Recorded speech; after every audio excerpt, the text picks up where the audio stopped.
Мать навещает свою дочь в морге, чтобы попрощаться, и делает самое невероятное открытие. То, что она обнаружила, потрясло весь мир.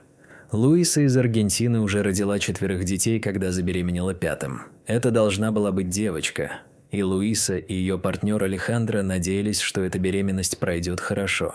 Но, к сожалению, на 26-й неделе беременности у нее начались схватки. Поэтому она срочно обратилась в больницу на северо-востоке Аргентины. Было слишком рано для рождения малышки, но это происходило. Маленькая София родилась 8 апреля 2017 года, почти за 3 месяца до назначенного срока. Она была крошечной, весила всего 1,5 килограмма, и хуже всего было то, что она, казалось, не дышала и не подавала признаков жизни. Врачи попытались реанимировать ее и вызвали врача-неонатолога, но тот также не смог обнаружить у малышки никаких признаков жизни. София родилась мертвой, и они официально об этом объявили и выдали свидетельство о смерти. Ее хрупкое маленькое тельце было завернуто в ткань и помещено в небольшой деревянный гроб. Луиса находилась под наркозом во время родов, и ей пришлось рассказать о том, что произошло, когда она проснулась. Женщина была полностью разбита горем и не могла поверить, что потеряла дочь. Все произошло очень быстро. Она почувствовала сильное желание увидеть свою маленькую дочь, убедиться, что ее действительно нет в живых, и сфотографировать ее для отпевания. Она сказала своему мужу, чего хочет, и убедила его и брата отвезти ее в больничный морг. Вместе. Они получили разрешение врачей на это. С момента рождения Софии прошло уже более 12 часов. Пока они спускались в морг, Луиса мысленно готовилась к этому моменту. Она все еще была слаба после родов. Вы можете себе представить, что она чувствовала? Ни один родитель не должен переживать эмоции потери ребенка. В морге Луиса и ее партнер Алехандро обнаружили маленький гроб Софии. Когда Луиса наклонилась над коробкой, она посмотрела на крошечное тело своей малышки и коснулась ее руки. Затем Луиса немного отодвинула ткань от лица Софии. И тогда произошло немыслимое. Женщина внезапно услышала тихий плач и увидела большие блестящие глаза своей дочери, смотрящие на нее. Потрясенная, она отпрыгнула назад и сказала себе: «Это мое воображение». София проснулась на их глазах, словно говоря: «Мама, я знала, что ты придешь за мной». Все были ошеломлены. Как это могло быть возможным? В то время как Луиса и ее муж были парализованы от увиденного, брат Луисы немедленно отреагировал. Он схватил девочку и бегом понес ее в палату новорожденных. После того, как изумленные врачи подтвердили, что ребенок жив, Софию поместили в отделение интенсивной терапии. Нужно было согреть ее маленькое тело, снабдить кислородом и питанием, а также провести анализы, чтобы выяснить, не повредило ли ее пребывание в холодильнике морга.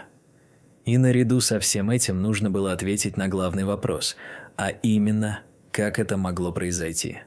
Пока София проходила курс лечения, ее родители пытались смириться с этим эмоциональным событием. Они думали, что потеряли свою дочь, но постепенно начали понимать, что она жива. «Я не могу объяснить, что произошло», – сказал ее отец Алехандро. «Просто Бог сотворил чудо». Врачи также не смогли объяснить, что произошло в больнице. Было начато расследование, чтобы выяснить, можно ли кого-то обвинить в этой ужасной ошибке. Вовлеченный персонал несет ответственность и, следовательно, должен быть привлечен к ответственности, заявил Хуан Родригес, заместитель министра здравоохранения региона Чако. Тем временем состояние Софии стабилизировалось в отделении интенсивной терапии, и вскоре было решено, что ее доставят в больницу в Буэнос-Айресе, где есть специальное неонатологическое отделение с самым современным оборудованием. Через пару дней всех охватил новый испуг, когда София перестала дышать. Ее сердце остановилось из-за кровоизлияния в легкие, и требовалась комплексная сердечно-легочная реанимация. Этот эпизод нанес непоправимый ущерб способности мозга девочки, и ее родителям сказали, что только 10% ее мозга все еще функционирует. Следующие 8 недель София провела в больнице, Буэнос-Айреса. С каждым днем она становилась все сильнее и постепенно набирала вес. Вскоре она смогла пить грудное молоко у своей матери, что всегда является хорошим знаком. К сожалению, ее отец Алехандро не смог выдержать всего этого давления и оставил Луису и ее детей одних. Теперь Луиса должна была все делать сама. Наконец, после стольких месяцев страха и волнений с момента ее бурного рождения, София была достаточно сильна, чтобы вернуться домой к своей матери. Луиса все время была со своей дочерью и чувствовала, что у нее на руках настоящее чудо, когда забирала дочь домой. Однако она все еще была в опасности, и в течение следующих 15 месяцев у нее разовьется несколько осложнений со здоровьем. У нее также были проблемы с развитием, и было ясно, что тот факт, что она родилась на 3 месяца раньше срока, провела 12 долгих часов на морозе и перенесла остановку сердца, не оставил ее маленькое тело невредимым. Луиса окружила свою маленькую девочку всеми возможными заботами и любовью, хотя ей было тяжело, и она была далеко не богатой женщиной.